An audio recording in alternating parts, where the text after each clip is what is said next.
ನಿಮ್ಮ science board ಎಕ್ಸಾಮ್ಗೆ ಇನ್ನು 1 ತಿಂಗಳು ಮಾತ್ರ ಬಾಕಿ ಇದೆ ಮಕ್ಕಳ.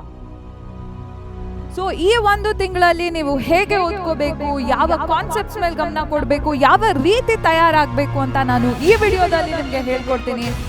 ಸೊ ಈ ಸಪೋರ್ಟ್ ನಿಮಗೆ ಬೇಕು ಅಂದ್ರೆ ಈ ವಿಡಿಯೋನ ದಯವಿಟ್ಟು ಕೊನೆವರೆಗೂ ತಪ್ಪದೆ ವಾಚ್ ಮಾಡಿ. ಹಲೋ ಮಕ್ಕಳ, ನಿಮ್ಮೆಲ್ಲರಿಗೂ ಇವತ್ತಿನ ಸೈನ್ಸ್ ಫೈನಲ್ ರೋಡ್ ಮ್ಯಾಪ್ ವಿಡಿಯೋಗೆ ಸುಸ್ವಾಗತ. ನನ್ನ ಹೆಸರು ಹರ್ಷಿತಾ SS. ನಾನು ನಿಮ್ಮ ಪರೀಕ್ಷೆ ಚಾನಲಲ್ಲಿ ಬಯಾಲಜಿ ಹಾಗೂ ಕೆಮಿಸ್ಟ್ರಿಯ ಟೀಚರ್ ಆಗಿದ್ದೀನಿ. ಸೊ ನಿಮ್ಮ ಬೋರ್ಡ್ ಎಕ್ಸಾಮ್ ಏನಿದೆ ಮಕ್ಕಳ, 23ಗೆ ನಿಮ್ಮ ಸೈನ್ಸ್ ಬೋರ್ಡ್ ಎಕ್ಸಾಮ್ ಇದೆ ಅಲ್ವಾ. ಸೊ 23 ಇರುವಂತಹ ಸೈನ್ಸ್ ಬೋರ್ಡ್ ಎಕ್ಸಾಮಿಗೆ ಇನ್ನೂ 1 ತಿಂಗಳು ಮಾತ್ರ ಬಾಕಿ ಇದೆ. ಸೊ ಆ 1 ತಿಂಗಳಿಗೆ ನೀವು ಹೇಗೆ ಓದ್ಕೋಬೇಕು, ಯಾವ ರೀತಿ ಓದ್ಕೋಬೇಕು, ಹೇಗೆ ನಿಮ್ಮ ಎಫರ್ಟ್ಸ್ನ ಕರೆಕ್ಟಾಗಿ ಹಾಕಬೇಕು ಅಂತ ನಾನು ಈ ವಿಡಿಯೋದಲ್ಲಿ ಹೇಳ್ಕೊಡ್ತೀನಿ. ಸೊ ದಯವಿಟ್ಟು ವಿಡಿಯೋನ ಕೊನೆವರೆಗೂ ತಪ್ಪದೆ ನೋಡಬೇಕಾಗತ್ತೆ. ಆ್ಯಂಡ್ ನಾನು ಯಾವಾಗಲೂ ಏನು ಹೇಳ್ತೀನಿ ನಿಮಗೆ, ಈ ವಿಡಿಯೋನ ಲೈಕ್ ಮಾಡಿದ್ರೆ, ಪರೀಕ್ಷೆ ವಿಡಿಯೋನ ಲೈಕ್ ಮಾಡಿದ್ರೆ ಯೂಟ್ಯೂಬಿಗೆ ಗೊತ್ತಾಗತ್ತೆ ಈ ಮಗುಗೆ ಜಾಸ್ತಿ ಪರೀಕ್ಷೆ ವಿಡಿಯೋನ ತೋರಿಸ್ಬೇಕು ಅಂತ. ಸೊ ನೀವು ಫಸ್ಟ್ ಏನು ಮಾಡ್ತೀರಾ, ವಿಡಿಯೋ ಓಪನ್ ಮಾಡಿದ ತಕ್ಷಣ ನೀವೇನು ಮಾಡ್ತೀರಾ, ವಿಡಿಯೋನ ಹೋಗಿ ಲೈಕ್ ಮಾಡ್ತೀರಾ. So go and like the video, ಓಕೆನಾ ಮಕ್ಕಳ. ಸೊ ತಡ ಮಾಡಿದೆ ವಿಡಿಯೋನ ಸ್ಟಾರ್ಟ್ ಮಾಡೋಣ. ಏನು ಮಾಡ್ತಿದ್ದೀವಿ ನಾವು, ಏನನ್ನ ಕಲಿಬೇಕು ಅಂದರೆ, ನಾನು ಈ ವಿಡಿಯೋದಲ್ಲಿ ನಿಮಗೆ 4 ಇಂಪಾರ್ಟೆಂಟ್ ಟಿಪ್ನ ಕೊಡ್ತೀನಿ. ಓಕೆ, 4 ಇಂಪಾರ್ಟೆಂಟ್ ವಿಚಾರಗಳನ್ನ ಹೇಳ್ತೀನಿ. 4 ಅತಿ ಅತಿ ಅತಿ ಪ್ರಮುಖವಾದದ್ದು. ಸೊ ಕೊನೆವರೆಗೂ ವಿಡಿಯೋನ ನೋಡಿ, ಓಕೆನಾ ಮಕ್ಕಳ. What is the first most important tip? First most important ನಿಮಗೆ ಪರ್ಸ್ಪೆಕ್ಟಿವ್. ಇದು ಟಿಪ್ ಅನ್ನಲ್ಲ, ನಾನು ಟಿಪ್ಪಣಿ ಅನ್ನಲ್ಲ, ಏನು ಅನ್ನಲ್ಲ, ಇದು ಒಂದು ಪರ್ಸ್ಪೆಕ್ಟಿವ್. ನೀವು ನೋಡಬೇಕಾಗಿರುವಂಥ ಮುಂದಿನ 30 ದಿನಗಳನ್ನ ನೋಡಬೇಕಾಗಿರುವಂಥ ಒಂದು ಶೈಲಿ ಆಗಿರುತ್ತೆ ಇದು. Okay, this is a perspective that I am trying to drive. ಏನಿದು, ಯು ಹ್ಯಾವ್ 30 ಡೇಸ್ ಲೆಫ್ಟ್. ಇವತ್ತಿಂದ 30 ದಿನಗಳು ನಿಮಗೆ ಉಳಿದಿದೆ. ಓಕೆ, 30 ದಿನಗಳು. ಇನ್ನು 23rd ಫೆಬ್ರವರಿ ನಿಮ್ಮ ಸೈನ್ಸ್ ಎಕ್ಸಾಮ್ ಇದೆ ಅಲ್ವಾ. 23rd ಫೆಬ್ರವರಿ, ಏಪ್ರಿಲ್ 2 ಅಂತಾನು ಅಂದ್ಕೊಳ್ಳಿ. ಏಪ್ರಿಲ್ 2 ನಿಮ್ಮ social science exam and board exams ಮುಗ್ದೋಗ್ಬಿಡುತ್ತೆ. ಏಪ್ರಿಲ್ 3ಗೆ ನಾನು ಎಷ್ಟೇ ಎಫರ್ಟ್ಸ್ನ ಹಾಕಿದ್ರು, ನಾನಲ್ಲ ನೀವು, ಏಪ್ರಿಲ್ 3ಗೆ ಎಷ್ಟೇ ಶ್ರಮನ ಹಾಕಿ, ಏಪ್ರಿಲ್ 3ನೇ ತಾರೀಕು 24 ಗಂಟೆ ಓದಿ, ಏಪ್ರಿಲ್ 4ನೇ ತಾರೀಕು 24 ಗಂಟೆ ಓದಿ, ಪ್ರಯೋಜನ ಇಲ್ಲ. ಏಪ್ರಿಲ್ 2 ಆದಮೇಲೆ ನೀವು ಎಷ್ಟೇ ಎಫರ್ಟ್ಸ್ ಹಾಕಿದ್ರು ಇರತ್ತೆ, ಏನು ಸೆಕೆಂಡ್ ಎಕ್ಸಾಮ್, ಥರ್ಡ್ ಎಕ್ಸಾಮ್ ಇರ್ಬೋದು. ಬಟ್ ಏಪ್ರಿಲ್ 2 ಮುಗಿಯತ್ತೆ ಅಲ್ವಾ, ಅದಾದಮೇಲೆ ನೀವು ಎಷ್ಟೇ ಎಫರ್ಟ್ಸ್ ಹಾಕಿದ್ರು ಅದು ಡ್ಯೂಪ್ಲಿಕೇಟ್ ಎಫರ್ಟ್ಸ್. ಅದು ಏನು ಎಕ್ಸಾಮ್ ಮುಗಿದ್ಮೇಲೆ, ಟ್ರೈನ್ ಹೋದ್ಮೇಲೆ ಟಿಕೆಟ್ ತೊಗೊಳ್ಳೋವಂಥ ಎಫರ್ಟ್ ಆಗಿರುತ್ತೆ ಮಕ್ಕಳ. So do not do that to yourself. You do not deserve it. Next 30 days ಏನಿದೆ ಅಲ್ವಾ, ಎಷ್ಟು ಆಗುತ್ತೋ ಅಷ್ಟು ಎಫರ್ಟ್ಸ್ ಹಾಕಿ ಮಕ್ಕಳ. ಎಷ್ಟು ಆಗುತ್ತೋ, like go above and beyond. Because April 2 ಆದಮೇಲೆ whatever efforts you put, it is belated. ಎಲ್ಲರದು ಏನು ಬರ್ಡೇ ಆದಮೇಲೆ ನೆಕ್ಸ್ಟ್ ದಿನ ಹೋಗಿ ವಿಶ್ ಮಾಡಬೇಕಾದ್ರೆ ಬಿಲೇಟೆಡ್ ಹ್ಯಾಪಿ ಬರ್ಡೇ ಅಂತಾರೆ ಅಲ್ವಾ. ಅವ್ರಿಗೆ ಎಷ್ಟು ಬೇಜಾರಾಗುತ್ತೆ, ಓ ನೆನ್ನೆ ನನ್ನ ಬರ್ಡೇ ಇತ್ತು ಮರ್ತೋಗ್ಬಿಟ್ಟ ಇವನು, ಇವತ್ತು ಬಂದ್ಬಿಟ್ಟು ಏನು ವಿಶ್ ಮಾಡ್ತಿದ್ದಾರೆ, ಬೇಜಾರಾಗುತ್ತೆ ಅಲ್ವಾ. ಅದೇ ರೀತಿ ನೀವು ಬಿಲೇಟೆಡ್ ಎಫರ್ಟ್ಸ್ನ ಹಾಕಕ್ಕೆ ಹೋಗಬೇಡಿ. ಕಾಲ ಮಿಂಚಿದ ಮೇಲೆ ಅದ್ರ ಬಗ್ಗೆ ಏನು ಪಶ್ಚಾತ್ತಾಪ ಪಡಕ್ಕೆ ಹೋಗಬೇಡಿ. Whatever efforts you want to put, 100%, 200% effort ಯಾವುದೇ ಹಾಕಬೇಕಿದ್ರು ಈ 30 ದಿನಗಳಲ್ಲಿ ಹಾಕಿ. 30 ದಿನಗಳು ಇಲ್ಲ, ಆ್ಯಕ್ಚುಲಿ ಬೋರ್ಡ್ ಎಕ್ಸಾಮ್ ಸ್ಟಾರ್ಟ್ ಆಗೋದು 18ನೇ ತಾರೀಕು. ಸೊ ಅದನ್ನು ಕನ್ಸಿಡರ್ ಮಾಡಿದ್ರೆ 30ಕ್ಕಿಂತ ಕಡಿಮೆ ದಿನ ಇದೆ. ಸೊ ಈ ಉಳಿದಿರುವಂಥ 20-25 ದಿನ ಏನಾದರೂ ಆಗಿರಲಿ, you should put your maximum efforts, go above beyond. ಎಷ್ಟಾಗುತ್ತೋ ಅಷ್ಟು ಈ 20-25 ಡೇಸಲ್ಲಿ ನೀವೇನು ಮಾಡ್ತೀರಾ, that will decide your 10th board results. Okay, so do not do anything less than 100%. So ಅದನ್ನು ಅಫರ್ ಮಾಡಲಿಕ್ಕೆ ನೀವೇನು ಮಾಡ್ತೀರಾ, I will do my best. ಈ ಅಫರ್ಮೇಷನ್ ನನಗೋಸ್ಕರ ಅಲ್ಲ, ಪರೀಕ್ಷೆ ಟೀಮ್ಗೋಸ್ಕರ ಅಲ್ಲ, ಅಪ್ಪ ಅಮ್ಮನಿಗೋಸ್ಕರ ಅಲ್ಲ, ಫ್ರೆಂಡ್ಸಿಗೋಸ್ಕರ ಅಲ್ಲ, ನಿಮಗೋಸ್ಕರ. ನಿಮಗೆ ನೀವು ಮಾಡ್ತಿರುವಂಥ ಪ್ರಾಮಿಸ್ ಆಗಿರುತ್ತೆ ಇದು. What is it? I will do my best. Okay, ನಾನು ನನ್ನ ಬೆಸ್ಟ್ನ ಕೊಡ್ತೀನಿ. ಇದ್ರ ಮೇಲೆ ಬೆಸ್ಟ್ ಕೊಟ್ಟ ಮೇಲೆ ರಿಸಲ್ಟ್ ಬರೋದು ನಿಮ್ಮ ಕೈಯಲ್ಲಿರಲ್ಲ. ಓಕೆ, ಬಟ್ ಬೆಸ್ಟ್ ಕೊಡೋದು ನಿಮ್ಮ ಕೈಯಲ್ಲಿರುತ್ತೆ. So go right away comment ಮಾಡಿ, I will do my best and I want you to do your best. Okay, it's not just comment ಮಾಡಿಬಿಟ್ಟು ಮರ್ತೋಗ್ಬಿಟ್ಟೆ ಅನ್ನೋದಲ್ಲ. I want you to put your best. ಒಂದಷ್ಟು ಜನಕ್ಕೆ best ದಿನಕ್ಕೆ 3 chapter cover ಮಾಡೋದಿರ್ಬೋದು. ಇನ್ನೊಂದಷ್ಟು ಜನಕ್ಕೆ ಅವರ ಬೆಸ್ಟು 1 ಚಾಪ್ಟರ್ ಕವರ್ ಮಾಡೋದಿರ್ಬೋದು. ಇಟ್ಸ್ ಓಕೆ, ಎಲ್ಲರ ಬೆಸ್ಟು ಒಂದೇ ರೀತಿ ಕಾಣಲ್ಲ. ನಿಮ್ಮ ಬೆಸ್ಟ್ನ ನೀವು ಕೊಡ್ತೀನಿ, ನಿಮ್ಮ ಬೆಸ್ಟ್ನ, ನನ್ನ ಬೆಸ್ಟ್ನ ನಾನು ಕೊಡ್ತೀನಿ ಅಂತ ನೀವು ಪ್ರಾಮಿಸ್ ಮಾಡಬೇಕು. Okay, do that right away. Comment ಮಾಡಿ ನಮ್ಮ ಕಾಮೆಂಟ್ ಸೆಕ್ಷನಲ್ಲಿ. ಇನ್ನೊಂದೇನು, don't be afraid to start over this this time you are not starting from scratch, you are starting from experience. ಏನಂತಿದೆ ಇದು, ನಿಮ್ಮ ಪ್ರಿಪ್ರೇಟರಿ 1 ಎಕ್ಸಾಮ್ ಆಯಿತು, ಪ್ರಿಪ್ರೇಟರಿ 2 ಎಕ್ಸಾಮ್ ಆಯಿತು, ಈ ವಿಡಿಯೋ ಹೋಗೋ ಅಷ್ಟರಲ್ಲಿ ಪ್ರಿಪ್ರೇಟರಿ 3 ಎಕ್ಸಾಮ್ ಇನ್ನೇನು ಬಂದ್ಬಿಡುತ್ತೆ. ಓಕೆ, ಸೊ ನಿಮ್ಮ ಬೋರ್ಡ್ ಎಕ್ಸಾಮ್ಸ್ ಶುರು ಆಗೋ ಅಷ್ಟರಲ್ಲಿ you are starting from experience. ನಿಮಗೆ ಎಕ್ಸ್ಪೀರಿಯನ್ಸ್ ಆಗಿದೆ, ನಿಮಗೆ ಅನುಭವ ಆಗಿದೆ, ಯಾವ ರೀತಿ ಮಂಡಳಿ ಪರೀಕ್ಷೆ ಇರಬಹುದು ಅಂತ ಅನುಭವ ಆಗಿದೆ. ಸೊ ಮತ್ತೆ ಶುರು ಮಾಡೋಕ್ಕೆ, ಮತ್ತೆ ಎಫರ್ಟ್ಸ್ ಹಾಕೋಕ್ಕೆ ಇನ್ನೂ ಕಾಲ ಮಿಂಚಿಲ್ಲ. ನೀವು ಎಕ್ಸ್ಪೀರಿಯನ್ಸಿಂದ ಸ್ಟಾರ್ಟ್ ಮಾಡ್ತಿದ್ದೀರಾ, ಬೇಸ್ ಝೀರೋ, ಲೆವೆಲ್ ಝೀರೋ ಇಂದ ಸ್ಟಾರ್ಟ್ ಮಾಡ್ತಿಲ್ಲ, you are starting from experience. The only thing you have to do now is get over the fear. ನನಗೇನು ಗೊತ್ತಿಲ್ಲ, ನಾನು ಏನು ಎಷ್ಟೊಂದು ಜನ ಸ್ಟೂಡೆಂಟ್ಸ್ ಕಾಮೆಂಟ್ ಸೆಕ್ಷನಲ್ಲಿ ಬರ್ತಾರೆ, ಮ್ಯಾಮ್ ನನಗೇನೂ ಗೊತ್ತಿಲ್ಲ ma'am. No, I do not agree. ನಿಮಗೆ ಗೊತ್ತು, ಕ್ಲಾಸಲ್ಲಿ ಕೂತಿದ್ದೀರಾ, 1 ದಿನ ಕೂತಿದ್ದೀರಾ, 2 ದಿನ ಕೂತಿದ್ದೀರಾ, ನಿಮಗೆ ಗೊತ್ತು. ಪಾಠ ಕೇಳಿ ನಿದ್ದೆ ಮಾಡಿದ್ರು ನಿಮ್ಮ ಬ್ರೈನು ತೊಗೋತಿರತ್ತೆ ಇನ್ಫಾರ್ಮೇಷನ್ನ. ಹೊಟ್ಟೆಲಿರೋ ಮಗುನೇ ಇನ್ಫಾರ್ಮೇಷನ್ ಕಲೆಕ್ಟ್ ಮಾಡ್ತಿದೆ ಅಂದರೆ ಎದ್ದಿರೋ ಮನುಷ್ಯ ಇನ್ಫಾರ್ಮೇಷನ್ ಕಲೆಕ್ಟ್ ಮಾಡಲ್ವಾ? ಹಾಂ, ನೀವು 1 ದಿನ ಕ್ಲಾಸಿಗೆ ಹೋಗಿದ್ದೀರಾ ಅಂದರೂ ನೀವು ನನಗೇನು ಗೊತ್ತಿಲ್ಲ ಅಂತ ಹೇಳಲಿಕ್ಕೆ ಹಕ್ಕೇ ಇಲ್ಲ ನಿಮಗೆ. You know it. I want you to stop lying to yourself. ನನಗೆ ಇನ್ನೊಂದು ಕಾಮೆಂಟು ಕಾಣಬಾರ್ದು ನಮ್ಮ ಕಾಮೆಂಟ್ ಸೆಕ್ಷನಲ್ಲಿ, ನನಗೇನು ಗೊತ್ತಿಲ್ಲ ಅನ್ನೋದು ಕಾಣ್ಕೂಡ್ದು. Because you know, I know that you know. Okay, so start from that experience. ನನಗೆ ಗೊತ್ತು, ನನಗೆ ಬರುತ್ತೆ. ಮೇ ಬಿ ನನಗೆ ಮ್ಯಾಥ್ಸಲ್ಲಿ ಅಷ್ಟು ಚೆನ್ನಾಗಿ ಗೊತ್ತಿಲ್ವೇನೋ, ಮೇ ಬಿ ಸೈನ್ಸಲ್ಲಿ ಅಷ್ಟು ಚೆನ್ನಾಗಿ ಗೊತ್ತಿಲ್ವೇನೋ, ಬಟ್ ನನಗೆ ಝೀರೋ ನಾಲೆಜ್ ಇದೆ ಅನ್ನೋದು absolutely false. You know it, you know something, you are starting from experience, so do not be scared of it. Okay okay, next second important tip. ಇದು black ಬೋರ್ಡ್ಗೆ merge ಆಗಿಬಿಟ್ಟಿದೆ, but it's okay. Second important tips, efforts should be proportional to results. High weightage chapter, high efforts required. There are 13 chapters but only 36 to 38 questions. ಈಗ ಉಳಿದಿರೋಂಥ 20 ದಿನದಲ್ಲಿ ನಾನು 1 ದಿನ ಕೂತ್ಕೊಂಡು 1 chapter ಓದ್ತೀನಿ ಅಂದರೆ ನಡೆಯಲ್ಲ. 13 ಚಾಪ್ಟರ್ ಇದೆ ವಿಜ್ಞಾನದಲ್ಲಿ. ಓಕೆ, 13 ಚಾಪ್ಟರಲ್ಲಿ ಎಲ್ಲ ಚಾಪ್ಟರ್ ಈಕ್ವಲಿ ಇಂಪಾರ್ಟೆಂಟಾ? Absolutely not. ಏನು ಹೇಳ್ಕೊಡತ್ತೆ ನಿಮಗೆ? Blue print. ಓಕೆ, ಬ್ಲೂ ಪ್ರಿಂಟಲ್ಲಿ ಹೇಳ್ತಿದ್ದಾರೆ ನೋಡಿ ಮಕ್ಕಳ, ಈ carbon and its compounds, life processes, light chapter ಮತ್ತು ಎಲೆಕ್ಟ್ರಿಸಿಟಿ. ಓಕೆ, 4 ಚಾಪ್ಟರಿಗೆ ಹೈಯೆಸ್ಟ್ ವೇಟೇಜ್ ಇದೆ. ಆಯಿತಾ? ಜೀವಕ್ರಿಯೆಗಳು, ಕಾರ್ಬನ್ ಮತ್ತು ಅದರ ಸಂಯುಕ್ತಗಳು, ವಿದ್ಯುತ್ ಶಕ್ತಿ ಹಾಗೂ ಇನ್ನೊಂದು ಯಾವುದಿದು, ಬೆಳಕು. ಈ 4 ಅಧ್ಯಾಯಕ್ಕೆ 8 ಅಂಕಗಳಿದೆ. ನಿಮ್ಮ ಮ್ಯಾಕ್ಸಿಮಮ್ ಎಫರ್ಟ್ಸ್ ಹೋಗಬೇಕಾಗಿರೋದು ಈ ಚಾಪ್ಟರ್ಸ್ಗೆ. ಕಾರ್ಬನ್ ಅಂಡ್ ಇಟ್ಸ್ ಕಂಪೌಂಡ್ಸಲ್ಲಿ ಡಾಟ್ ಸ್ಟ್ರಕ್ಚರ್ ಆಗಿರ್ಬೋದು, ಸ್ಟ್ರಕ್ಚರ್ನ ಬರೆಯೋದು, ಹೋಮೋಲೋಗಸ್ ಸೀರೀಸ್ ಆಗಿರ್ಬೋದು, ನಾಮನ್ ಕ್ಲೇಚರ್ ಆಗಿರ್ಬೋದು, ಸೋಪಿನ ಆ್ಯಕ್ಷನ್ ಆಗಿರ್ಬೋದು, ಈ ರೀತಿ ಕಾನ್ಸೆಪ್ಟ್ಸ್ ಮೇಲೆ ನಿಮ್ಮ ಗಮನ ಹೋಗುತ್ತೆ. ಮ್ಯಾಮ್, 3 ಅಂಕ ಇದೆ ಆರ್ ಎನ್ವೈರ್ನ್ಮೆಂಟ್ಗೆ. ಓಕೆ, 3 ಅಂಕ ಇದೆ ಆರ್ ಎನ್ವೈರ್ನ್ಮೆಂಟ್ ಚಾಪ್ಟರಿಗೆ. ಇದ್ರ ಮೇಲೆ ನಾನು 2 ದಿನ ಸ್ಪೆಂಡ್ ಮಾಡ್ತೀನಿ ಅಂದರೆ ಅರ್ಥ ಇದೆಯಾ? ಇಲ್ಲ. ಓಕೆ, ಸೊ ನಮ್ಮ ಪರಿಸರದಿಂದ 3 ಅಂಕ ಬರುತ್ತೆ ಮಕ್ಕಳ. ಇದ್ರ ಮೇಲೆ ನೀವು 2 ದಿನ ಸ್ಪೆಂಡ್ ಮಾಡಿದ್ರೆ ಅರ್ಥ ಇದೆಯಾ? ಇಲ್ಲ ಅಲ್ವಾ? ಓಕೆ, ಸೊ ಯಾವ ಚಾಪ್ಟರ್ಸ್ ಮೇಲೆ ಜಾಸ್ತಿ ವೇಟೇಜ್ ಇದೆ ಅಲ್ವಾ, ಆ ಚಾಪ್ಟರ್ಸ್ ಮೇಲೆ ಗಮನ ಕೊಡೋದನ್ನ ಕಲೀರಿ. ಸುಮ್ಮನೆ ಓದ್ತಿದ್ದೀನಿ ಅನ್ನೋ ಹೆಸರಿಗೆ ಓದ್ತಾನೇ ಇರೋದಲ್ಲ, ಪ್ರಯೋಜನ ಇಲ್ದಿರೋದು ಓದ್ತಾನೇ ಇರೋದಲ್ಲ. ಯಾವುದ್ರ ಮೇಲೆ ಜಾಸ್ತಿ ಗಮನ ಕೊಡಬೇಕು ಅದನ್ನು ಬ್ಲೂ ಪ್ರಿಂಟ್ನ ನೋಡಿಬಿಟ್ಟು ಅರ್ಥ ಮಾಡ್ಕೊಳ್ಳಿ. ಕೇಳ್ತಿರ್ತೀರ ಅಲ್ವಾ, ಮ್ಯಾಮ್ ಬ್ಲೂ ಪ್ರಿಂಟಿಂದ ಓದ್ಬೋದಾ? ಹೌದು, ಓದ್ಬೋದು. ಯಾವ ರೀತಿ? ಈ ರೀತಿ ತಲೆನ ಸ್ವಲ್ಪ ಉಪಯೋಗ ಮಾಡಿ ಯಾವ ರೀತಿ ಓದಬೇಕು, ಯಾವ ಅಧ್ಯಾಯನ ಓದಬೇಕು, ಯಾವ ಚಾಪ್ಟರ್ ಮೇಲೆ ಗಮನ ಕೊಡಬೇಕು ಅಂತ, ಅದಕ್ಕೋಸ್ಕರ ಬ್ಲೂ ಪ್ರಿಂಟ್ನ ಯೂಟಿಲೈಸ್ ಮಾಡ್ಕೋಬೇಕು. ಓಕೆ, ನಾನು ಹೇಳ್ತಿರೋದು ಸ್ವಲ್ಪ ನಿಮಗೆ ಕಟು ಸತ್ಯ ಅನಿಸ್ಬೋದು. ನಾನು ಇವತ್ತು ನಿಮ್ಗೆ ಹೇಳಲಿಲ್ಲ ಅಂದರೆ ಯಾರೂ ಬಂದು ಹೇಳಲ್ಲ. ಓಕೆ, ನಾನು ನಿಮಗೆ ಬಿಟರ್ ಮೆಡಿಸನ್ ಏನಿದೆ ಅದನ್ನು ಕೊಡಲೇಬೇಕು, ಅದಕ್ಕೋಸ್ಕರ ಕೊಡ್ತಿದ್ದೀನಿ. ಓಕೆ, ನೆಕ್ಸ್ಟ್, ಬ್ಲೂ ಪ್ರಿಂಟ್ ಅರ್ಥ ಮಾಡ್ಕೊಳ್ಳೋಕ್ಕೆ ನನಗೆ ಅರ್ಥ ಆಗ್ತಿಲ್ಲ, ನನಗೆ ಬ್ಲೂ ಪ್ರಿಂಟ್ ನೋಡಿದ್ರೆ ಭಯ ಆಗ್ತಿದೆ, ವಿಡಿಯೋ ಮಾಡಿದ್ದೀವಿ ನಿಮಗೋಸ್ಕರ. ಓಕೆ, ಸೈನ್ಸಲ್ಲಿ ಬ್ಲೂ ಪ್ರಿಂಟಲ್ಲಿ ಏನು ಚಾಪ್ಟರ್ಸ್ ಇದೆ, ಯಾವ ರೀತಿ ಲಾಸ್ಟ್ ಇಯರ್ ಬ್ಲೂ ಪ್ರಿಂಟ್ಗೂ ಈ ಇಯರ್ ಬ್ಲೂ ಪ್ರಿಂಟ್ಗೂ ಡಿಫ್ರೆನ್ಸ್ ಏನು ಎಲ್ಲ ಮಾತಾಡ್ತಾ ಈ ವಿಡಿಯೋನ ಮಾಡಿದ್ದೀವಿ. ಈ ವಿಡಿಯೋಗೆ ಲಿಂಕ್ ನಿಮ್ಮ ಡಿಸ್ಕ್ರಿಪ್ಷನ್ ಬಾಕ್ಸ್ ಅಲ್ಲ, ಕಾಮೆಂಟ್ ಸೆಕ್ಷನಲ್ಲಿ ಇರುತ್ತೆ. ನಾನೇ ಖುದ್ದಾಗಿ ಪಿನ್ ಮಾಡ್ತೀನಿ. ಅಥವಾ ಇಲ್ಲ, ಕಾಮೆಂಟ್ ಸೆಕ್ಷನಲ್ಲಿ ಲಿಂಕ್ ಇಲ್ಲ ಅಂದರೆ ಈ QR ಕೋಡ್ನ ಸ್ಕ್ಯಾನ್ ಮಾಡಬಹುದು. ಓಕೆ, ಈ QR ಕೋಡ್ನ ನೀವು ಸ್ಕ್ಯಾನ್ ಮಾಡಿದ್ರೆ ಈ ವಿಡಿಯೋ ನಿಮಗೆ ಸಿಗುತ್ತೆ. ಓಕೆನಾ ಮಕ್ಕಳ? ನೆಕ್ಸ್ಟ್, ಥರ್ಡ್ ಇಂಪಾರ್ಟೆಂಟ್ ಟಿಪ್ ಏನಾಗುತ್ತೆ, ಸ್ಟಡಿ ದ ರೈಟ್ ವೇ. ಈಗ ನೀವು ಮಿಸ್ಟೇಕ್ಸ್ ಮಾಡೋಕ್ಕೆ ಟೈಮ್ ಇಲ್ಲ. ತುಂಬ ನಾನು ಇನ್ನು ಟೆಕ್ಸ್ಟ್ ಬುಕ್ನ ಓಪನ್ ಮಾಡಿಕೊಂಡು ಗಂಟೆಗಟ್ಟಲೆ ಅದ್ರ ಮುಂದೆ ಕೂತ್ಕೋತೀನಿ, ಬ್ರೇಕ್ ತೊಗೊಳಕ್ಕೆ ಗೋಡೆನ ಸ್ಟೇರ್ ಮಾಡ್ತೀನಿ ಅನ್ನೋಕ್ಕೆ ಟೈಮ್ ಇಲ್ಲ. There is no time. You have to study the right way. How are you going to do this? ನಿಮ್ಮ ಟೆಕ್ಸ್ಟ್ ಬುಕ್ಕಲ್ಲಿ ಇರುವಂತಹ ಪ್ರತಿಯೊಂದು ಇಂಪಾರ್ಟೆಂಟ್ ಇನ್ಫಾರ್ಮೇಷನ್ನ ತೆಗೆದು ನಾವು one shot videos and summary ವಿಡಿಯೋಸ್ನ ಮಾಡಿದ್ದೀವಿ.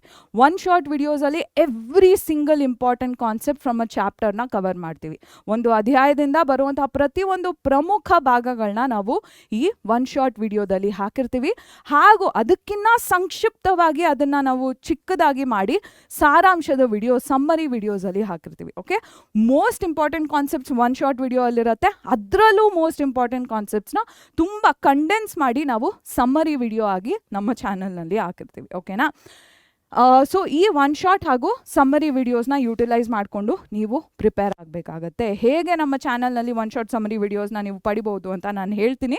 But this is how you prepare. Okay, ಸುಮ್ಮನೆ ಟೆಕ್ಸ್ಟ್ ಬುಕ್ ಪೂರ್ತಿ ಓದ್ತೀನಿ ಅಂದರೆ ಟೈಮ್ ಇರಲ್ಲ. ಬಟ್ ನೀವು ಆಲ್ರೆಡಿ ಪ್ರಿಪ್ರೇಟ್ರಿ 1 and 2 ಅಲ್ಲಿ 70+ ಮಾರ್ಕ್ಸ್ ಬರ್ತಿದೆ ಮ್ಯಾಮ್ ನನಗೆ, ಏನು ನಾನು ಸ್ವಲ್ಪ ಇಂಪ್ರೂವ್ ಆಗಬೇಕು ಅಂತ ಹೇಳುವಂಥ ಮಕ್ಕಳು ಟೆಕ್ಸ್ಟ್ ಬುಕ್ನ ಬಿಡೋ ಟೈಮ್ ಅಲ್ಲ. 80 on 8, 70 ಬರ್ತಿದೆ ಅಂದರೆ 80 ಪೊಟೆನ್ಷಿಯಲ್ ಇದೆ ನಿಮ್ಮ ಹತ್ರ. 65 ಬರ್ತಿದೆ ಅಂದ್ರೂ 80 ಪೊಟೆನ್ಷಿಯಲ್ ಇದೆ. 65 ಅಂಕ ಬರ್ತಿದೆ ಅಂದ್ರೂ ಸಾಮರ್ಥ್ಯ ಇದೆ. 80 ತೆಗೆಯುವಂಥ ಸಾಮರ್ಥ್ಯ ನಿಮ್ಮಲ್ಲಿ ಖಂಡಿತವಾಗಿಯೂ ಇದೆ. ಏನು ಮಾಡಬೇಕು? ಟೆಕ್ಸ್ಟ್ ಬುಕ್ನ ಓದಿ ಕುತ್ಕೊಂಡು ಅದನ್ನು ಏನು ಭಗವದ್ಗೀತೆ, ಬೈಬಲ್, ಕುರಾನ್ ಥರ ಕುತ್ಕೊಂಡು ಅದನ್ನು ಓದಬೇಕು. ಈ ನಡುವೆ ಯಾರು ನಾನೇ ಓದಲ್ಲ ಭಗವದ್ಗೀತೆನೆಲ್ಲ, ಬಟ್ ಏನು ಸುಮ್ಮನೆ ಬಾಯಿ ಮಾತಿಗೆ ಹೇಳೋದು. ಬಟ್ ಡೆಫಿನೆಟ್ಲಿ ಟೈಮ್ ಇರುತ್ತೆ, ಟೆಕ್ಸ್ಟ್ ಬುಕ್ನ ಕುತ್ಕೊಂಡು ಓದಬೇಕು. ಓಕೆ, ನೆಕ್ಸ್ಟ್ ಏನು? Spend at least 1 to 2 hours on science every day. ದಿನಾಗಲೂ 1 ರಿಂದ 2 ಗಂಟೆ ನೀವು ಖಂಡಿತವಾಗಿ ವಿಜ್ಞಾನದ ಮೇಲೆ ಕಳೀಲೇಬೇಕು. ಕನಿಷ್ಠ 1 ಗಂಟೆ ಕಳೀಲೇಬೇಕು. ಕಳಿಯೋದಂದರೆ ಸುಮ್ಮನೆ ಕುತ್ಕೊಂಡು ಏನು ಟೆಕ್ಸ್ಟ್ ಬುಕ್ನ ಗುರಾಯಿಸೋದಲ್ಲ. ನೀವು ಓದಬೇಕು, ಆ್ಯಕ್ಟಿವ್ ಆಗಿ ಓದಬೇಕು, ಪ್ರಾಬ್ಲಮ್ ಸಾಲ್ವ್ ಮಾಡಬೇಕು, PYQs ನೋಡ್ಕೋಬೇಕು, ಒನ್ ಶಾರ್ಟ್ ವಿಡಿಯೋ ನೋಡಬೇಕು. ಆಕ್ಟಿವ್ ಆಗಿ, ಸಕ್ರಿಯವಾಗಿ ಈ 1 ಗಂಟೆಗಳ ಕಾಲ, ಕನಿಷ್ಠ 1 ಗಂಟೆಗಳ ಕಾಲ ನೀವು ಕಳಿಬೇಕು ವಿಜ್ಞಾನದ ಮೇಲೆ. ಓಕೆ, ನೆಕ್ಸ್ಟು ನೆಕ್ಸ್ಟ್ ಏನಿದೆ ನೋಡೋಣ. ಅಯ್ಯೋ ದೇವರೇ. ಹೇಗೆ ಒನ್ ಶಾರ್ಟ್ ವಿಡಿಯೋನ ಪಡೆಯೋದು ಅಂತ ನೋಡಬೇಕು ಅಲ್ವಾ ಮಕ್ಕಳ? ಒನ್ ಶಾರ್ಟ್ ವಿಡಿಯೋಸ್ನ ಹೇಗೆ ಪಡಿತೀರಾ ನೀವು? SSLC ಪರೀಕ್ಷೆ ಅಂತ ಟೈಪ್ ಮಾಡ್ತೀರಾ, ಯೂಟ್ಯೂಬಿಗೆ ಹೋಗ್ಬಿಟ್ಟು SSLC ಪರೀಕ್ಷೆ ಅಂತ ಟೈಪ್ ಮಾಡಿದ್ಮೇಲೆ ನಮ್ಮ ಹೋಮ್ ಪೇಜ್ ಕಾಣಿಸ್ಕೊಳ್ಳುತ್ತೆ. ಓಕೆ, ಇದು ಲ್ಯಾಪ್ಟಾಪ್ ವ್ಯೂ, ನಿಮ್ಮ ಫೋನಲ್ಲಿ ಕೂಡ ಇದೇ ರೀತಿ ಕಾಣಿಸ್ಕೊಳ್ಳುತ್ತೆ. ಓಕೆನಾ? ಅಲ್ಲಿ ಹೋಮ್ ಸೆಕ್ಷನಿಗೆ ಹೋಗಬೇಕು. ಓಕೆ, ಹೋಮ್ ಸೆಕ್ಷನಲ್ಲಿ ಆಟೋಮೆಟಿಕಲಿ ಚೂಸ್ ಆಗಿರುತ್ತೆ. ಆ ಹೋಮ್ ಸೆಕ್ಷನಿಗೆ ಹೋಗಿ ಸ್ಕ್ರೋಲ್ ಮಾಡಿ ಸ್ವಲ್ಪ. ಓಕೆ, ಸ್ಕ್ರೋಲ್ ಮಾಡಿದಾಗ ಏನಾಗುತ್ತೆ, ಈ ರೀತಿ ಹೀಗೆ ಮೇಲಕ್ಕೆ ಸ್ಕ್ರೋಲ್ ಮಾಡಿದಾಗ ನಿಮಗೆ ಇಲ್ಲಿ 25-26 ಬ್ಯಾಚ್ಗೆ ಒನ್ ಶಾರ್ಟ್ ವಿಡಿಯೋಸ್ ಕಾಣಿಸ್ಕೊಳ್ಳುತ್ತೆ. ಇದರಲ್ಲಿ ಇದು ನಿಮ್ಮ ಸೈನ್ಸಿನ playlist. Green colour thumbnail ಇರುತ್ತೆ, ಗ್ರೀನ್ ಕಲರ್ ಪಿಕ್ಚರ್ ಇರುತ್ತೆ. ಓಕೆ, ಅದು ನಿಮ್ಮ ವಿಜ್ಞಾನದ ಒನ್ ಶಾರ್ಟಿನ ಪ್ಲೇ ಲಿಸ್ಟ್ ಆಗಿರುತ್ತೆ. ಆಯಿತಾ? ಇದನ್ನು ಬಳಸ್ಕೊಂಡು ಓದ್ಕೋಬೇಕು. ಓಕೆ, ಎಲ್ಲ ಮಕ್ಕಳು 70, 75, 65 ಬರ್ತಿರುವಂಥ ಮಕ್ಕಳು ಇದರೊಟ್ಟಿಗೆ ಟೆಕ್ಸ್ಟ್ ಬುಕ್ನ ಓದಬೇಕು. ಓಕೆ, ಸೊ ಇದು ನಿಮ್ಮ ಒನ್ ಶಾರ್ಟಿನ ಪ್ಲೇ ಲಿಸ್ಟ್ ಆಗಿರುತ್ತೆ. ಅಲ್ಲೇ ಸ್ವಲ್ಪ ಕೆಳಗೆ ಸ್ಕ್ರೋಲ್ ಮಾಡಿದ್ರೆ ಸಮ್ಮರಿ ಪ್ಲೇ ಲಿಸ್ಟ್ ಕೂಡ ಕಾಣಿಸುತ್ತೆ. List of summary play list. ಈ ಸಮ್ಮರಿ ಪ್ಲೇ ಲಿಸ್ಟಲ್ಲಿ ಕೂಡ ಸೈನ್ಸ್ ಸಮ್ಮರಿ ವಿಡಿಯೋಸ್ ಇರುತ್ತೆ. 13 ಲೆಸನಿಗೆ 13 ವಿಡಿಯೋನ ನಾವು ಮಾಡಿ ಹಾಕಿದ್ದೀವಿ. So you are going to one shots ನೋಡಿದ್ಮೇಲೆ ರಿವೈಸ್ ಮಾಡೋಕ್ಕೆ ಸಮ್ಮರಿ ವಿಡಿಯೋಸ್ನ ನೋಡ್ತೀರಾ. ಓಕೆ, ರಿವಿಷನ್ ಬಗ್ಗೆ ಮಾತಾಡ್ತಿದ್ದಂಗೆ ಇನ್ನೊಂದು ಇಂಪಾರ್ಟೆಂಟ್ ಏನಿದು, after studies do not miss revision. ನೀವು ಪರಿಷ್ಕರಣೆನ ಬಿಡೋ ಹಾಗೆ ಇಲ್ಲ. ನಾನು ಓದ್ಕೊಂಡ್ಬಿಟ್ಟೆ ಅನ್ನೋ ಭ್ರಮೆಯಲ್ಲಿರ್ತೀರ ಆಗ. ಆಯಿತಾ? ನಾನು ಸುಮ್ಮನೆ ಒಂದಿನ ಕೂತ್ಕೊಂಡು ಲೈಫ್ ಪ್ರಾಸೆಸಸ್ ಓದ್ಬಿಟ್ಟಿದ್ದೀನಿ, ಇನ್ನು ಎಕ್ಸಾಮ್ಗೆ ತೆಗಿಯೋದು ನಾನು.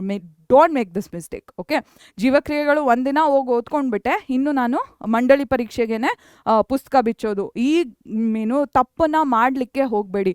ಓದಿದ್ಮೇಲೆ ಪರಿಷ್ಕರಣೆ ಮಾಡಬೇಕು, ಓದಿದ್ಮೇಲೆ ರಿವಿಷನ್ ಮಾಡಲೇಬೇಕು. ಓಕೆ, ರಿವಿಷನ್ಗೆ ಏನು ಮಾಡ್ತೀರಾ? ನೋಟ್ಸ್ ಹಾಗೂ PYQsನ ಬಳಸ್ಕೋತೀರಾ. ಓಕೆ, ನೋಟ್ಸ್ ಆ್ಯಂಡ್ PYQs ಎಲ್ಲಿರುತ್ತೆ? ಇಲ್ಲಿ ನಾನು ತೋರಿಸ್ದೆ ಅಲ್ವಾ, ಒನ್ ಶಾರ್ಟ್ ವಿಡಿಯೋ ತೋರಿಸ್ದೆ ಅಲ್ವಾ? ಈ ವಿಡಿಯೋನ ಕ್ಲಿಕ್ ಮಾಡಿದಾಗ ಒನ್ ಶಾರ್ಟ್ ವಿಡಿಯೋ ಓಪನ್ ಆಗುತ್ತೆ ಅಲ್ವಾ? ಒನ್ ಶಾರ್ಟ್ ವಿಡಿಯೋದು ಡಿಸ್ಕ್ರಿಪ್ಷನ್ ಬಾಕ್ಸ್ ಇಲ್ಲಿ ನೋಡಿ, ಇದನ್ನು ನಾವು ಡಿಸ್ಕ್ರಿಪ್ಷನ್ ಬಾಕ್ಸ್ ಅಂತ ಕರಿತೀವಿ. ಆಯಿತಾ? ಡಿಸ್ಕ್ರಿಪ್ಷನ್ ಬಾಕ್ಸಲ್ಲಿ ಮೋರ್ನ ಕ್ಲಿಕ್ ಮಾಡ್ತೀರಾ ನೀವು. ಮೋರ್ ಅಂತ ಇದೆಯಲ್ಲ, ಅದನ್ನು ಕ್ಲಿಕ್ ಮಾಡಿ. ಆಗ ನಿಮಗೆ ಇಲ್ಲಿ ಈ ರೀತಿ ಓಪನ್ ಆಗುತ್ತೆ. ಇದೇನಿದೆ, ಇದು ನಿಮ್ಮ ನೋಟ್ಸ್ ಹಾಗೂ PYQsನ ಲಿಂಕ್ ಆಗಿರುತ್ತೆ. ಇದು ಆ್ಯಪಿನ ಲಿಂಕು, ಇದು ನೋಟ್ಸ್ ಹಾಗೂ PYQsನ ಲಿಂಕ್ ಆಗಿರುತ್ತೆ. ಹಿಂದಿನ ವರ್ಷದ ಪರಿಹರಿಸಿದ ಪ್ರಶ್ನೆಗಳು ಹಾಗೂ ಟಿಪ್ಪಣಿಗಳ ಲಿಂಕ್ಗಳು ಇಲ್ಲಿ ಸಿಗುತ್ತೆ. ಮ್ಯಾಮ್ PDF ಸಿಗ್ತಿಲ್ಲ ಅಂತ ಹೇಳಬಾರ್ದು. ಈ ನೋಟ್ಸ್ ಸಿಗೋದು ನಿಮಗೆ ಪರೀಕ್ಷೆ ಆ್ಯಪ್ನ ಡೌನ್ಲೋಡ್ ಮಾಡ್ಕೊಂಡಾಗ ಫ್ರೀ ಆಫ್ ಕಾಸ್ಟ್ ಇರುತ್ತೆ. ನೀವು ಜಸ್ಟ್ ಲಾಗಿನ್ ಆಗಬೇಕು ಅಷ್ಟೇ. ನಿಮ್ಮ ಮೊಬೈಲ್ ನಂಬರ್ನ ಹಾಕಿಬಿಟ್ಟು ಲಾಗಿನ್ ಆಗಬೇಕು ಅಷ್ಟೇ. ನಿಮ್ಮ ಮೊಬೈಲ್ ನಂಬರ್ನ ಇಟ್ಕೊಂಡು ಯಾವುದೇ ಸ್ಕ್ಯಾಮ್ ಮಾಡಲ್ಲ ನಾವು. ನಮ್ಮ ಮಕ್ಕಳು ಯಾವ ಮೊಬೈಲ್ನ ಯೂಸ್ ಮಾಡ್ತಿದ್ದಾರೆ, ನಮ್ಮ ಮಕ್ಕಳು ಏನನ್ನ ಓದ್ತಿದ್ದಾರೆ ಅಂತ ಇನ್ಫಾರ್ಮೇಷನ್ ಕಲೆಕ್ಟ್ ಮಾಡೋಕ್ಕೆ ಮಾತ್ರ ನಿಮ್ಮ ಮೊಬೈಲ್ ನಂಬರ್ ಕೇಳ್ತೀವಿ. ಸೊ ಭಯ ಪಟ್ಕೊಳ್ಳೋದು ಮ್ಯಾಮ್ ಏನಾಗ್ಬಿಡುತ್ತೆ ಮೊಬೈಲ್ ನಂಬರ್ ಹಾಕಿದ್ರೆ ಅಂತ ಎಲ್ಲ ಅನ್ಕೊಳ್ಳೋದು ಬೇಡ. 2 ಲಕ್ಷ ಸಬ್ಸ್ಕ್ರೈಬರ್ ಆಲ್ಮೋಸ್ಟ್ ನಮ್ಮ ಹತ್ರ ಇದ್ದಾರೆ.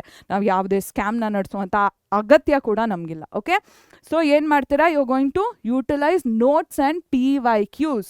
ಟಿಪ್ಪಣಿಗಳು ಹಾಗೂ ಹಿಂದಿನ ವರ್ಷದ ಪರಿಹರಿಸಿದ ಪ್ರಶ್ನೆಗಳನ್ನ ನೀವು ಬಗೆಹರಿಸಬೇಕು.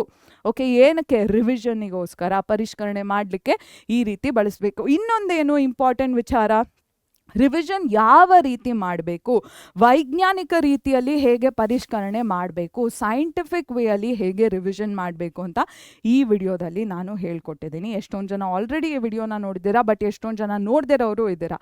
This is the time for you to watch it. Do not, ಇದು ಆಪ್ಷನ್ ಅಲ್ಲ, ಗೋ ವಾಚ್ ಇಟ್ ರೈಟ್ ನಾವು. ಇಲ್ಲಿ QR ಕೋಡ್ ಇದೆ.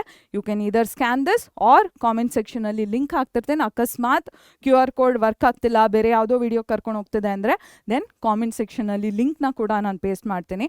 ಪಿನ್ಡ್ ಆಗಿರುವಂತಹ ಕಾಮೆಂಟ್ನ ಹೋಗಿ ನೋಡಿ, ಸಿಗತ್ತೆ ನಿಮಗೆ. ಓಕೆ, ಸೊ ಸೈಂಟಿಫಿಕ್ ವೇಯಲ್ಲಿ ಯಾವ ರೀತಿಯಲ್ಲಿ ನೀವು ರಿವೈಸ್ ಮಾಡಬೇಕು ಅಂತ ಇದರಲ್ಲಿ ನಾನು ಹೇಳ್ಕೊಟ್ಟಿದ್ದೀನಿ.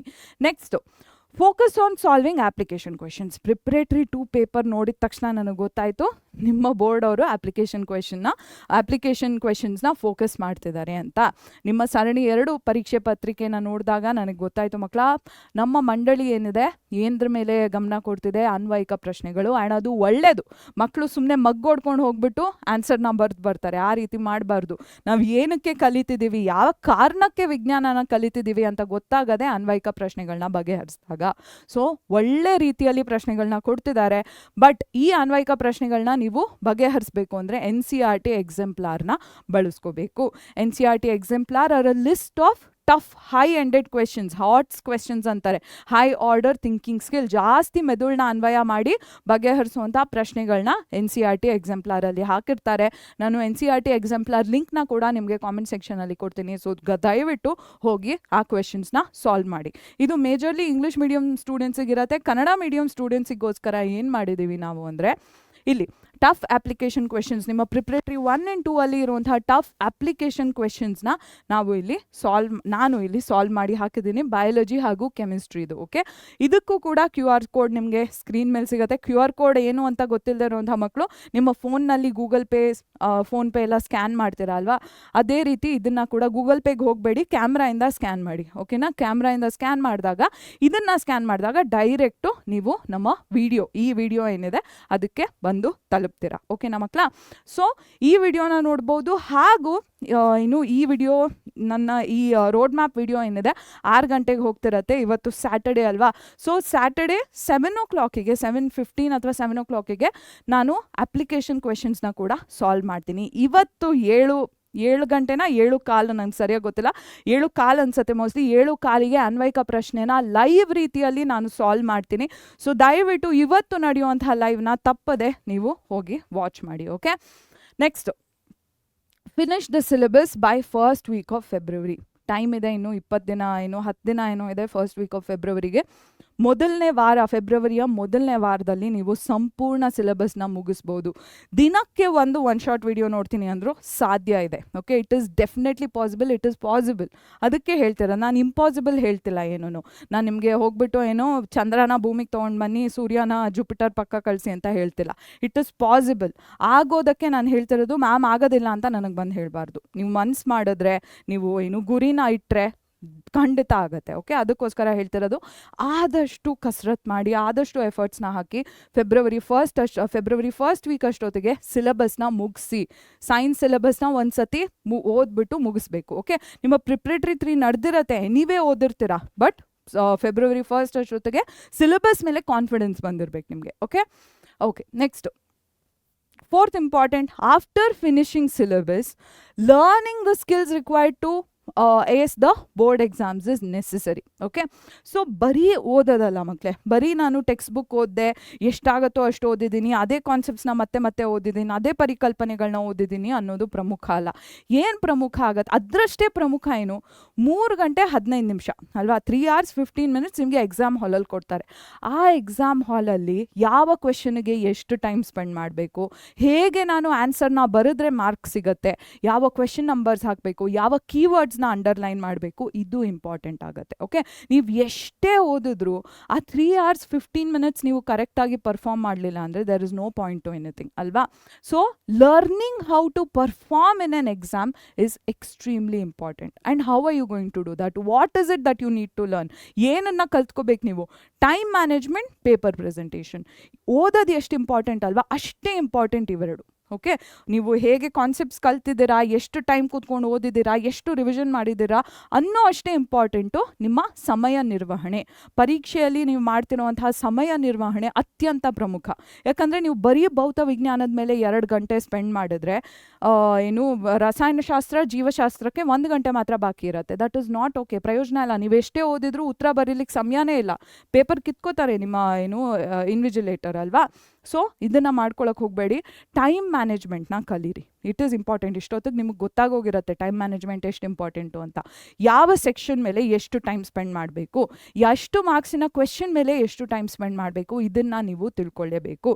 ಒಂದು ರೂಲ್ ಏನು ಅಂದರೆ, ಎಷ್ಟು ಮಾರ್ಕ್ಸಿನ ಕ್ವೆಶನ್ ಇದೆ, ಲೆಟ್ಸ್ ಸೇ 1 mark ಕ್ವೆಶನ್ ಇದೆ, ಇದ್ರ ಮೇಲೆ 2 minutes ಸ್ಪೆಂಡ್ ಮಾಡಬೇಕು ಮ್ಯಾಕ್ಸಿಮಮ್. 2 marks ಕ್ವೆಶನ್ ಇದೆ, 4 minutes ಸ್ಪೆಂಡ್ ಮಾಡಬೇಕು. 1 ಅಂಕದ ಪ್ರಶ್ನೆಗೆ 2, ಎಷ್ಟು ಅಂಕ ಇದೆ ಅದರ ದುಪ್ಪಟ್ಟು ಸಮಯನ ಮಾತ್ರ ನೀವು ಕಳಿಬೇಕು. ಹಾಗೂ ಪಾಯಿಂಟ್ಸ್ ಕೂಡ ಇಂಪಾರ್ಟೆಂಟ್. ಓಕೆ, ಪಾಯಿಂಟ್ಸ್ ಕೂಡ ಇಂಪಾರ್ಟೆಂಟ್. ಏನಿದು, 1 mark ಕ್ವೆಶನಿಗೆ 2 points ಬರೀತೀರ. ಸಾರಿ, ಐ ಥಿಂಕ್ ನಾನು ಪಾಯಿಂಟ್ಸೇ ಹೇಳಕ್ಕೆ ಬರ್ತಿದ್ದೆ, ಸಮಯ ಆಗಲ್ಲ. 1 markನ ಕ್ವೆಶನ್ ಮೇಲೆ 2 minutes ಸ್ಪೆಂಡ್ ಮಾಡೋಕ್ಕಾಗಲ್ಲ. ಪ್ಲೀಸ್ ಸಾರಿ, ಕರೆಕ್ಟ್ ಮಾಡ್ಕೊಳ್ಳಿ. I was not talking about time, I was talking about points. ನನಗೆ ಇಲ್ಲಿ ಕನ್ಫ್ಯೂಸ್ ಆಗೋಯ್ತು. 1 mark ಕ್ವೆಶನ್ ಮೇಲೆ ಯು ಕಾಂಟ್ ಸ್ಪೆಂಡ್ 2 minutes. 1 markನ ಕ್ವೆಶನಿಗೆ 2 points ಬರೀತೀರಾ. 2 markನ ಕ್ವೆಶನಿಗೆ 4 points ಬರೀತೀರಾ. 3 marksನ ಕ್ವೆಶನಿಗೆ 6 points, 4 markಗೆ 8 points. ಓಕೆ, ಇಷ್ಟು ಟೈಮ್ನ ನೀವು ಸ್ಪೆಂಡ್ ಮಾಡಬೇಕು ಇದ್ರ ಮೇಲೆ. ಓಕೆನಾ, ನೀವು 1 mark ಕ್ವೆಶನ್ಗೆ ನಾನು ಪೇಜ್ ಗಟ್ಟಲೆ ಬರ್ಕೊಂಡು ಕೂತ್ಕೋತೀನಿ ಅಂದರೆ 1 mark ಕೊಡೋದು ಅವ್ರು ಮ್ಯಾಕ್ಸಿಮಮ್. ಅಥವಾ 4 markನ ಕ್ವೆಶನ್ಗೆ 2 ಪಾಯಿಂಟ್ ಬಿಟ್ಬಿಡ್ತೀನಿ ಅಂದರೆ ಮಾರ್ಕ್ ಸಿಗಲ್ಲ. ಓಕೆ, ಸೊ ಎಷ್ಟು ಅಂಕ ಇದೆ ಅಲ್ವಾ, ಅದರ ದುಪ್ಪಟ್ಟು ಪಾಯಿಂಟ್ಗಳನ್ನ ನೀವು ಬರಿಬೇಕು, ದುಪ್ಪಟ್ಟು ಮಾಹಿತಿಗಳು, ಬಿಂದುಗಳನ್ನ ನೀವು ಬರಿಬೇಕು. ಓಕೆನಾ, ಸೊ 1 ಅಂಕದ ಪ್ರಶ್ನೆ ಮೇಲೆ 2 ಪಾಯಿಂಟು, MCQ ಅಲ್ಲ ಅಂದರೆ, ಓಕೆ, ಸಬ್ಜೆಕ್ಟಿವ್ ಕ್ವೆಶನ್ ಬರೀಬೇಕು ಅಂದರೆ 2 ಪಾಯಿಂಟ್ಗಳನ್ನ ಬರೀತೀರಾ. 2 ಅಂಕಗಳಿಗೆ 4 ಪಾಯಿಂಟ್ನ ಬರೀತೀರಾ, 3 ಅಂಕಕ್ಕೆ 6 ಪಾಯಿಂಟ್ನ ಬರೀತೀರಾ, 4 ಅಂಕಕ್ಕೆ 8 ಪಾಯಿಂಟ್ನ ಬರೀತೀರಾ. ಅದಕ್ಕೆ ಬೇಕಾಗಿರುವಂಥ ಸಮಯನ ಮಾತ್ರ ವ್ಯರ್ಥ ಮಾಡ್ತೀರಾ ಅದ್ರ ಮೇಲೆ. Okay, so this is about time management. How are you going to practice time management ಮಕ್ಕಳ? You are only going to practice time management by solving sample question papers, model question papers, preparatory papers. ಓಕೆನಾ, ನೀವು ಹೇಗೆ ಸಮಯ ನಿರ್ವಹಣೆನ ಹೇಗೆ ಕಲಿತೀರಾ, ಮಾದರಿ ಪ್ರಶ್ನೆ ಪತ್ರಿಕೆಗಳನ್ನ ಬಗೆಹರಿಸಬೇಕು. ನಮ್ಮ ಪರೀಕ್ಷೆ ಆ್ಯಪ್ನಲ್ಲಿ ಸ್ಯಾಂಪಲ್ ಕ್ವೆಶನ್ ಪೇಪರ್ ಸಿಗುತ್ತೆ, ಅದನ್ನು ಪರ್ಚೇಸ್ ಮಾಡ್ಬೋದು. ಅಥವಾ ಬೋರ್ಡ್ ರಿಲೀಸ್ ಮಾಡಿರುವಂತಹ 4 ಸ್ಯಾಂಪಲ್ ಮಾಡೆಲ್ ಕ್ವೆಶನ್ ಪೇಪರ್ಸ್ನ ಸಾಲ್ವ್ ಮಾಡಿದ್ರು ನಡೆಯುತ್ತೆ. ನಮ್ಮ ಪ್ರಾಡಕ್ಟ್ ತೊಗೊಳ್ಳಿಲ್ಲ ಅಂದ್ರೂ ಪರವಾಗಿಲ್ಲ, ಮಾಡೆಲ್ ಕ್ವೆಶನ್ ಪೇಪರ್ಸ್ನ ಖಂಡಿತ ಕುತ್ಕೊಂಡು ಸಾಲ್ವ್ ಮಾಡಿ. 3 ಗಂಟೆ 15 ನಿಮಿಷ ಕುತ್ಕೊಂಡು ಮಾಡೆಲ್ ಕ್ವೆಶನ್ ಪೇಪರ್ಸ್ನ ಸಾಲ್ವ್ ಮಾಡಿ. ಅಟ್ಲೀಸ್ಟ್ 2 ಮಾಡೆಲ್ ಕ್ವೆಶನ್ ಪೇಪರ್ಸ್ನ ಬೋರ್ಡ್ ಎಕ್ಸಾಮ್ ಮುಂಚೆ ಸಾಲ್ವ್ ಮಾಡಿ ಮಕ್ಕಳ.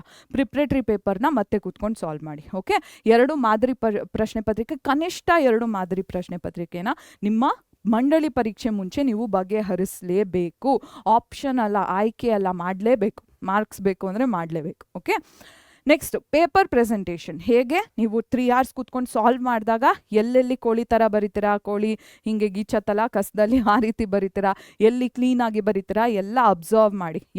ಯಾವಾಗ ಕೀವರ್ಡ್ಸ್ ಅಂಡರ್ಲೈನ್ ಮಾಡಬೇಕು, ಎಷ್ಟು ಮಾರ್ಕ್ಸಿಗೆ ಎಷ್ಟು ಪಾಯಿಂಟ್ಸ್ ಬರಿಬೇಕು, ನನಗೆ ಟೈಮ್ ಮ್ಯಾನೇಜ್ ಮಾಡೋಕ್ಕಾಗ್ತಿದೆಯಾ, ಇದ್ರ ಬಗ್ಗೆ ನೀವು ಯೋಚನೆ ಮಾಡಬೇಕು. ಓಕೆ, ಸೊ ಯಾವ ಫಿಸಿಕ್ಸ್ ಮೇಲೆ ಎಷ್ಟು ಟೈಮ್ ಸ್ಪೆಂಡ್ ಮಾಡಬೇಕು, ಕೆಮಿಸ್ಟ್ರಿ ಮೇಲೆ, ಬಯೋ ಮೇಲೆ ಎಷ್ಟು ಟೈಮ್ ಸ್ಪೆಂಡ್ ಮಾಡಬೇಕು ಅಂತ ಎಲ್ಲ you have to figure it out. ಓಕೆನಾ, so this is also just as important as learning the syllabus. ಓಕೆನಾ?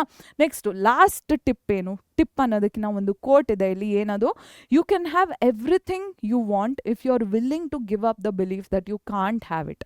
ಸ್ವಲ್ಪ ಟಂಗ್ ಟ್ವಿಸ್ಟರ್ ಟೈಪ್ಸ್ ಇದೆ, ಬಟ್ ಇದೇನು ಹೇಳ್ತಿದೆ ಅಂದರೆ ನಿಮ್ಗೆ ಏನು ಬೇಕೋ ಅದನ್ನು ನೀವು ಖಂಡಿತ ಪಡಿಬಹುದು, ಬಟ್ ಅದಕ್ಕೆ ಒಂದನ್ನು ಬಿಟ್ಕೊಡ್ಬೇಕು ನೀವು. ಏನದು? ನನಗಿದು ಪಡೆಯೋಕ್ಕೆ ಆಗಲ್ಲ ಅನ್ನೋ ನಂಬಿಕೆನ ಬಿಟ್ಕೊಡ್ಬೇಕು. ಎಷ್ಟೊಂದು ಜನ students ma'am I can't, I just want passing package, I just want scoring package, ನನಗೆ ಆಗಲ್ಲ ಮ್ಯಾಮ್, ನನಗೆ ಆಗೋದೇ ಇಲ್ಲ ಮ್ಯಾಮ್, ನನಗೆ ಓದ್ಕೊಳ್ಳೋಕೆ ಆಗಲ್ಲ ಮ್ಯಾಮ್, ಹಿಂಗೆ ಅಂದ್ಕೊಂಡ್ಬಿಟ್ರೆ ಮುಗ್ದೋಯ್ತು, ಅಲ್ಲೇ ಸೋಲ್ನ ಒಪ್ಕೊಂಡ್ಬಿಟ್ರಿ ನೀವು. ಓಕೆ? ಆ ನಂಬಿಕೆನ ಬಿಡಬೇಕು. ಆ ನಂಬಿಕೆನ ಬಿಟ್ಟಾಗ ನಿಮ್ಗೇನು ಬೇಕೋ ಅದನ್ನು ಪಡಿಬೋದು. ಓಕೆ?